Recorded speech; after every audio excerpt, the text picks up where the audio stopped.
Hello and welcome. Robb Montgomery here. I have pulled out from the archives an interview I made with Desmond Tutu. Actually, Adam Pasek was interviewing Desmond Tutu. We were together with the director of the World Editors Forum. Adam Pasek at the time was the bureau chief for Reuters. And we spent the afternoon with Desmond Tutu, a really amazing afternoon. There was also a film crew there. I edited his script for him that was a pre-recording for this World Editors Forum, which took place in Cape Town, and a chance to spend quality time with a small group of people, really kind of backstage and on stage with him, was really kind of special. Here's the high tech that we used for the teleprompter there. Yeah, I edited that script with this film crew, and worked with Adam and made this interview. And it was really interesting, this interview with Desmond Tutu, as he talks about race issues that were relevant then, relevant during his time as a force against the evil ways of apartheid. Just a really sweet and lovely, but very passionate and strong man, as I think that you'll see how bright he is in the interview here. I will drop myself out, I think. Soon we have to go over to the podcast here, and then you can see that without me, and we'll just have Adam and Desmond Tutu here just chat for a few minutes. Now, realize what you're looking at here is a playback of a GarageBand file from 2007. Now, I've scrubbed ahead where I do my little introduction, and I'm playing guitar, and I'm talking about the next events where I'm going to be at and what's upcoming. And this is June 2007. So I'm going to cue it from here and enjoy this few minutes in remembrance of Desmond Tutu. And, we've got an interview here with the Archbishop Emeritus, Desmond Tutu, who's going to be talking, interestingly enough, about Second Life. We got Adam Pasek interviewed him in Cape Town. We were there, a special guest of the World Editors Forum. It was really just, Bertrand Peccary, myself, and Adam. I think you may have heard the earlier podcast where we were getting lost on the way to the Arch's house. Now we've got actually the MP3 from that interview, because it is a simulcast on Second Life today. So it's been embargoed till today. It's embargoed no longer. Please listen up and listen to the Arch talk about, interesting topics, including racism within Second Life. Welcome everybody in Second Life, Reuters Auditorium. In the real world, we are in Cape Town, South Africa, as part of the World Editors Forum, and I'm here with Archbishop Desmond Tutu. Welcome to Second Life. I hope you've had a look at your avatar and you're happy with that. I'll jump right in and start asking you a few questions. I know we're very short on time today. One of the things that I wanted to speak with you about, with things like Second Life and the web and the internet, a lot of questions have been raised about concerns about the digital divide between people in the developing world and people in the developed world. As there are all these new tools for communication and community and commerce, are you concerned that in places like sub-Saharan Africa there may be a widening gap in technology and access? It would be something that reflects the general pattern in the world. I mean, that we have an economic order, a world economic order that is very lopsided, skewed very much in favor of the developed world. And it's not surprising, therefore, that this gap between the rich and the poor is reflected also in the whole area of digital expertise and access to the internet and things of that kind. Although I should say, that there are some people who are able to begin not just wringing their hands, but saying, let's do something about it. There is an organization in, for instance, the Netherlands called Close the Gap, who are refurbishing, reconditioning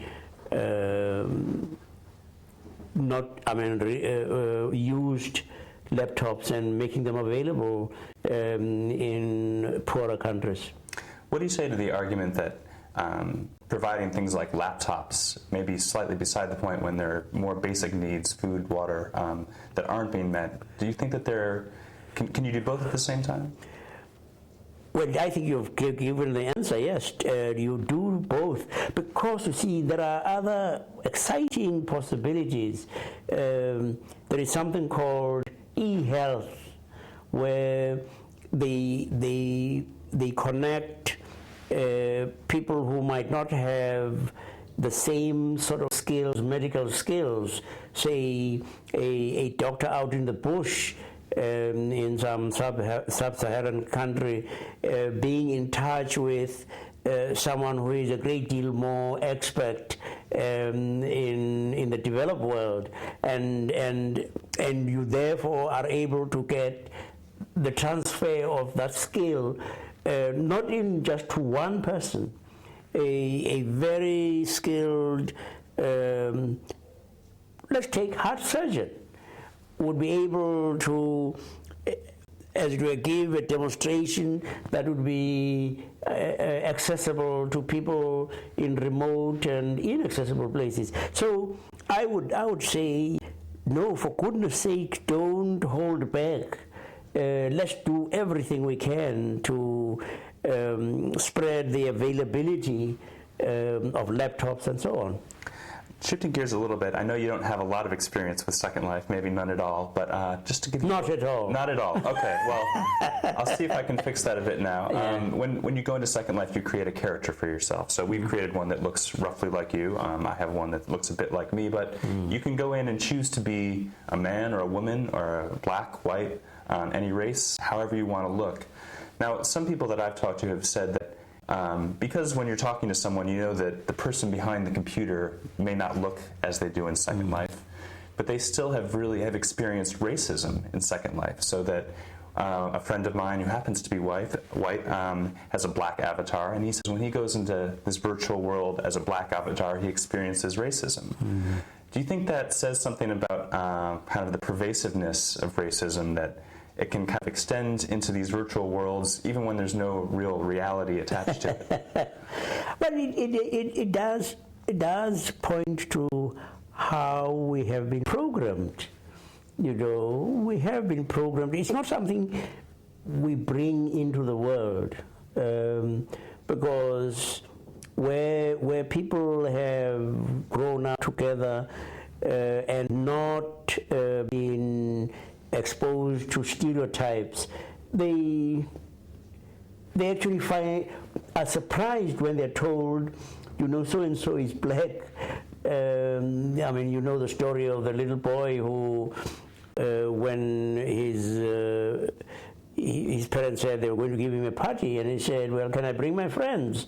And his parents said, "Are they white or black?" And he said, "Oh, I don't know. I'll go and check tomorrow." You know, it is that we are taught to discriminate. We are taught to hate. We don't come into the world as ready-made racists. We learn how to become racists, and the phenomenon you are referring to just indicates, yeah, it is there. Well then, if we are aware of the problem, that's the beginning of a solution. I mean, it would be a bad thing if we pretended that reality was other than it is. Reality is that there is discrimination, there is racism. So how do you deal with it? And the recognition of the problem is the first step towards its solution. I see. Well, I hope that some places like Second Life will then maybe strip away some of those assumptions and prejudices that we have. I wanted to, before I came to talk to you today, I asked people in the Second Life world to submit some questions to you. So if it's all right with you, I'd like to pass on a question from someone in Second Life who's called Economic MIP. And he asked, what can South Africa do about the situation in Zimbabwe? Well, our president has been invited to act as a mediator, and we probably have to give him time and see what the fruits of his mediation will be. And perhaps because he's a mediator, he will have to go softly on being critical. I myself have been distressed that African leaders have not come out more categorically that, we ought to be able to say, if you want to be a member, say, of the African Union, here is a set of standards you have to abide by. If you don't meet those standards, almost automatically your membership is suspended. I mean, if, for instance, you have a military takeover of a democratically elected government, then it ought to be something that is automatic. I mean, you are a military dictatorship, your membership of the AU is suspended, and there ought to be sanctions that fall into place almost immediately to persuade a particular country that it will have to change and abide by those standards or face worse consequences. Do you think that reflects kind of an attitude of or desire for solidarity among the African leaders that is sometimes misguided? Yes, I think, I mean, that the good side of it is that they are saying we want to stand together, and sometimes the West comes on as quite arrogant, and I have thought, I mean, that there is a case to be made for saying to the West, be slightly more modest. You produced the Holocaust. You produced the dictatorships in Spain and Portugal. You are responsible for ethnic cleansing. You produced 2 world wars, and you are one country from the West actually used weapons of mass destruction, the atom bombs, on fellow human beings. So don't be too hoity-toity. Try and remember that not so long ago, you yourselves, I mean, when you look at Italy, I mean, a few years ago, Italy, I mean, you didn't know from one day to the next who the government of Italy was. And they are becoming slightly more stable.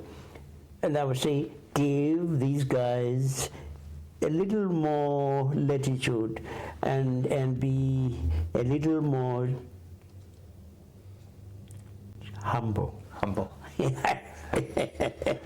Archbishop, thanks very much. I'm afraid that our time's coming to a close. But so from the World Editors Forum in Cape Town, I'm Adam Reuters. Now, am I black or white in my avatar? Well, the picture that I showed you just now, you're black. But am I black? If you'd like the chance to have a couple choices, we can certainly arrange that. You wouldn't want to make me Martian. Well, if that's something you've ever wanted to experience, we can do that too. Yeah. Okay. God bless you. Thanks very much for your time. Oh dear. It's pretty cute. He's a really personable guy. He's funny. You can tell, even though everything he's gone through, he can kind of even relate to Adam Pasek talking about virtual world and virtual racism, and he brings it right back to point. So it's really it was a wonderful time. And you can comment on this podcast at visualeditors.com/podcast. You can check out all of... I think I'll cut it there. Great words from Desmond Tutu, right? Be humble. Remain humble. And I'm Robb Montgomery for the Smart Film School and visualeditors.com. I hope you enjoyed this. See you real soon.